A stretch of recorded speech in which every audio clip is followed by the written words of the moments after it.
మామూలుగా మీకు ఇప్పుడు సప్తసాగర్ దాచేలో లాంటి సాడ్ సినిమాలు నచ్చమంటారు కదన్నా, అది ఎందుకు నచ్చవు మీకు? నాది ఒకటే ప్రిన్సిపల్, లైఫ్లో ప్రతివాడికి చాలా కష్టాలు ఉంటాయి కదా. వాడి పర్సనల్ లైఫ్లో కష్టాలు లేవు అని చెప్తే మనం అది కష్టాలు లేవు అని ఏదైనా మనిషి చెప్తే ఇంకా దేవుడి కింద లెక్క ఆయన.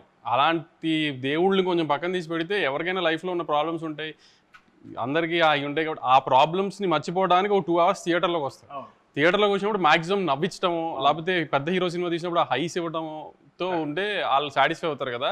వాళ్ళని లోపలికి పిలుచుకుని కూడా మన కష్టాలు చెప్పి వాళ్ళు ఏడిపించడం ఎందుకు అన్న ఉద్దేశం, అంతే తప్పితే అవి నచ్చవు అంటే ఆ ఉద్దేశంలో నచ్చవు. అలా చూసుకుంటే జెర్సీ సినిమా is not all entertainment comedy ఉండే సినిమా కాదు. It is the heart hitting story of a failed man, a failed cricketer.